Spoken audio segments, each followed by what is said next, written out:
Okay, we start with a soilless seeding material. It has mostly peat moss in it. It's got a little bit of vermiculite for drainage. It does have a starter fertilizer in it.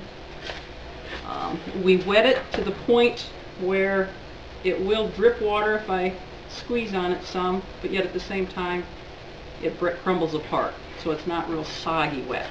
Okay? We use different types of containers for this particular plant. We're going to use just a small pot. It's a rather fast germinating plant. It's called Pentas, and it is quite loved by butterflies. This is a good butterfly plant, good hummingbird plant. Next, you want to use a flat something. It can be anything. I can show you here. I have a whole tray full of wonders.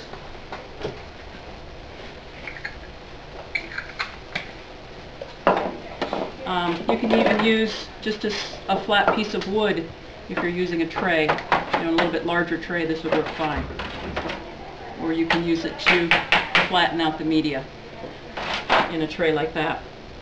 I'm going to use this broken watering can. We just want to tamp the top so that it's somewhat level. You want a level surface for your seed to lay on. We always label. When we label, we use pencil, because pencil does not wash off. An ink pen will. I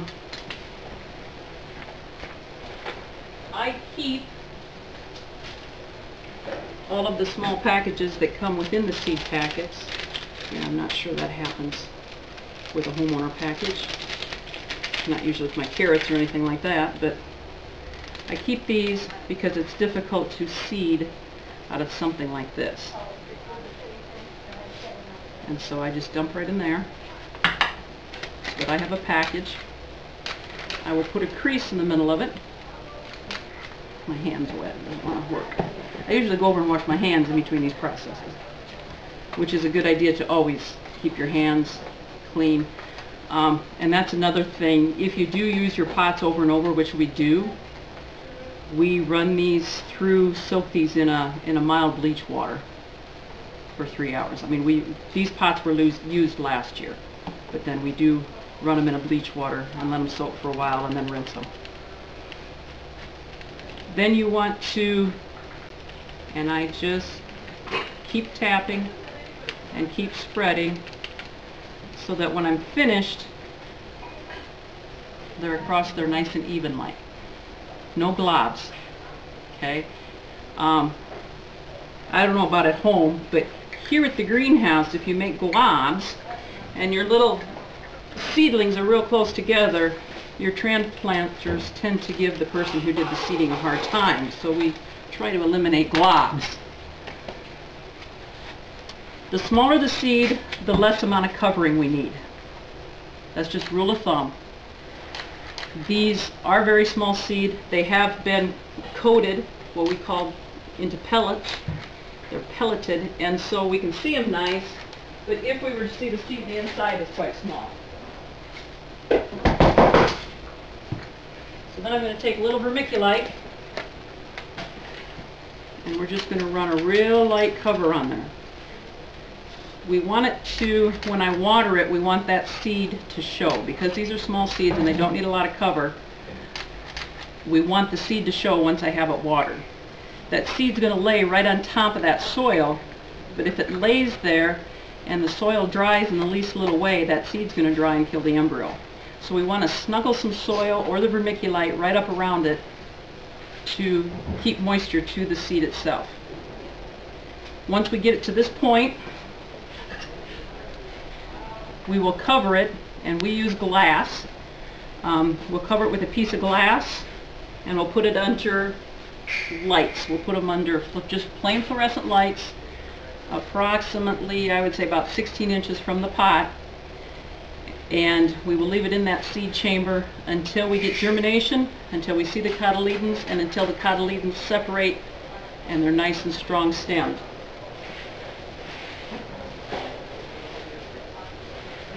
I don't have a sandwich bag outside of this zipper one available, but we can take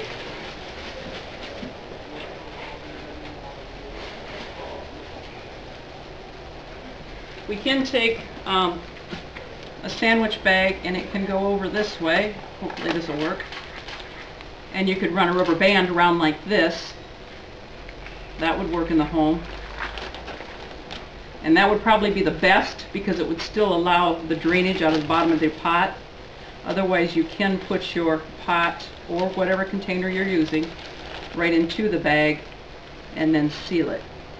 But in doing this, you're stopping the drainage at the bottom, so you may need to vent this day by day to let off a little bit of moisture. You want to make sure it comes out of this bag and sits more like this. You want to be careful of drafts in the home. Like if you've got the furnace running and your register is right below the window, you want to be real careful of that air that's moving and maybe try to deflect it away from your actual pot sitting there. There's other things available. We want to cover that little baby up there, and I want to get him done now. I will water this one more time, just sprinkle it with water to get that top wet before it goes in under the lights. There are a lot of little things available, garden centers, at your discount stores that you can buy to use. You can buy blocks of soil, you can buy these little plugs, you can use a container like this, you can use a potato container from Wendy's, you can use a salad container, you know, punch some holes in the bottom so you have some drainage. Anything like this will work. I would not, even though this is sold for growing seeds, I would not use this container until I punch some holes in the bottom, personally. You also have little pieces of equipment that you can use to sow seed. This particular one has removable and changeable pieces that fit in that change the size of the orifice at the bottom down here, so it allows different size seed to go through. And then as you move the dial with your thumb, they vibrate out. And that works great in the home. It's not something I can use because I do too many seeds, and that takes too long. I don't have that much time. You really don't need anything fancy. My flat thing is a piece of a watering can. I spread topping with a flour sifter,